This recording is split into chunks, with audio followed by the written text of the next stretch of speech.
Bom, então vamos para o último modelo de processo criativo. Este modelo é do Roberto Dualib. Roberto Dualib é o autor do livro Criatividade e Marketing, um dos autores, onde essa apresentação foi baseada. O Roberto Dualib, no capítulo de processos criativos deste livro, analisa os dois processos anteriores, tá? E sintetiza para a criação de um processo onde ele estipula como acredita ser um modelo ideal. Bom, o Roberto Dualib, ele atua na área de comunicação, mais voltada a marketing e negócios mesmo, assim.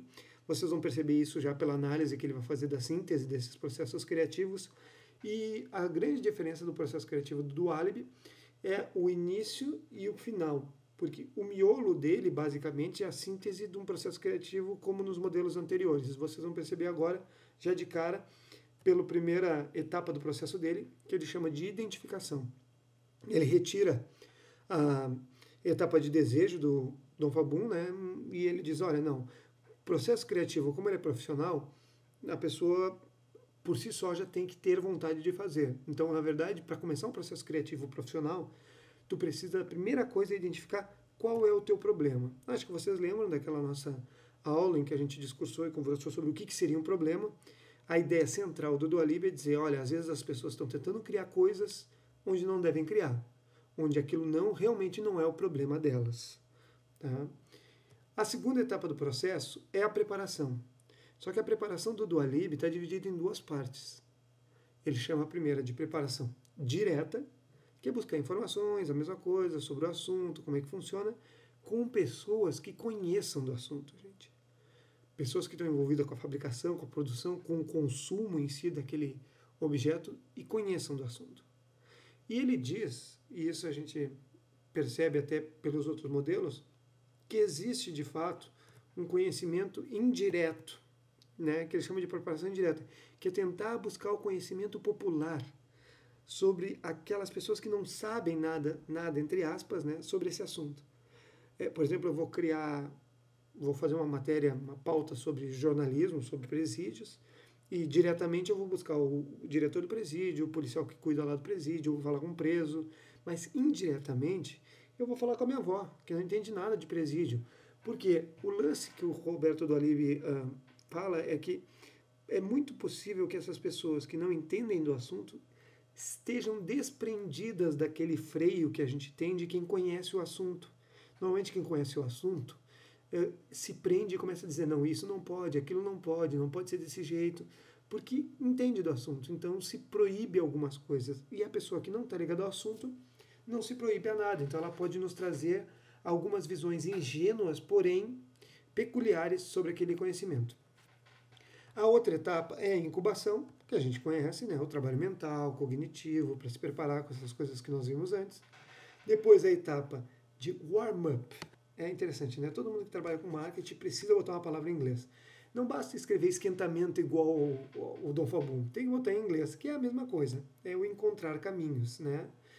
E depois desse aí, a iluminação, que é a etapa do Eureka. Então percebe, o início, a identificação e a preparação são diferentes. Né? É uma proposta de saber qual é o teu problema e na hora de te preparar com gente que entende do assunto e com gente que não entende do assunto. O resto, incubação, warm-up e iluminação, é o mesmo dos processos anteriores, principalmente do Dom Fabum. O que ocorre daqui para frente é que o Dualib vai fazer um questionamento e vai dizer, olha, verificação, nosso cérebro verifica antes da gente falar? Sim, com certeza, senão nós falaríamos muita besteira. Quem não tem esse freio cognitivo fala bobagem pra caramba, mas a maior parte de nós temos. Então, ponto, nós temos verificação, não temos como negar. Mas, para o Dualib, sendo profissional, ele também diz, não adianta eu ficar no campo das ideias, eu tenho que executar essa ideia. E a elaboração é um processo natural no processo criativo para ele. Então percebam que o que ele fez foi o seguinte, é uma análise administrativa de sistema no início, identificação e preparação de duas maneiras, um mesmo miolo do processo criativo e uma etapa final que junta os dois outros processos, sintetiza. Sim, a gente tem o freio que verifica o que a gente vai falar antes de dizer, e sim, a gente precisa elaborar essa ideia, porque senão a gente não completa um processo criativo profissional. Esse é o processo criativo para o Roberto Dualib. É uma síntese dos processos anteriores com uma pitada de profissionalismo digo profissionalismo na questão do marketing, né, da identificação. Bom, como é que isso ocorre no nosso dia a dia? Porque eu não quero deixar vocês soltos em cima de teorias. Essas teorias ocorrem? Sim, gente. Todo dia a gente vê isso aí. Só que, como eu tenho dito antes, às vezes a gente está fazendo um efeito Matrix, a gente está lenteando o processo para que vocês possam ver cada etapa que ocorre no miolo do processo. No dia a dia do estagiário, o que ele vê? Vamos pegar, por exemplo, que nem eu falei anteriormente, do jornalista que vai fazer uma pauta sobre presídios. Vamos supor que um jornalista iniciante ganhou essa pauta, o que é uma coisa muito gloriosa. Cara, obviamente ele vai estar morrendo de vontade de fazer essa pauta. Ele vai estar morrendo de desejo.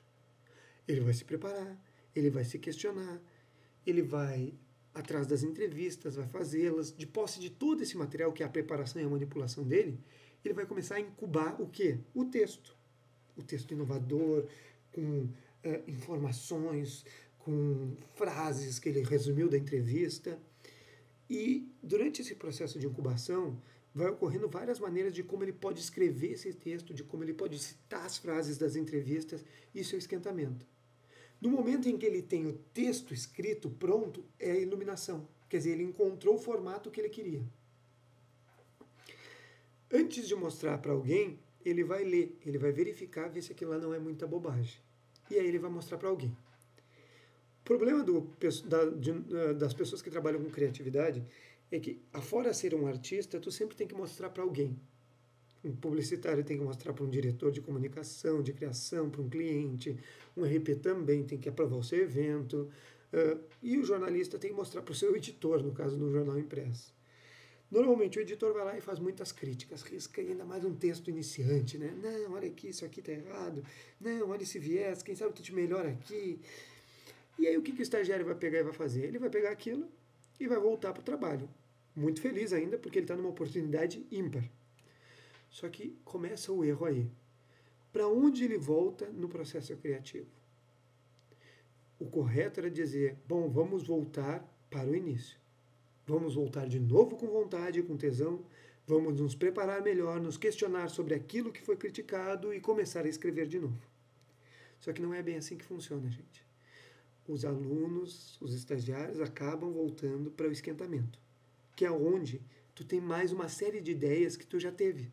E que é fácil eu substituir, é fácil eu reescrever, tu diz, tá bom, então ele quer que eu modifique aqui, eu estava pensando mesmo em não fazer isso aqui, escrever de outro jeito, peraí, eu vou escrever daquele jeito que eu achava que era. E fica muito mais fácil. Só que é um erro.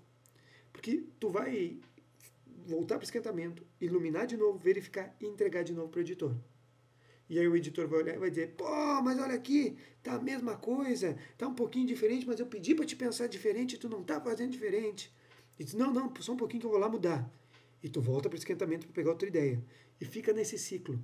Esquentamento, iluminação, verificação. Esquentamento, iluminação, verificação. Esquentamento, iluminação, verificação. Não dá. Né? O que vai acontecer?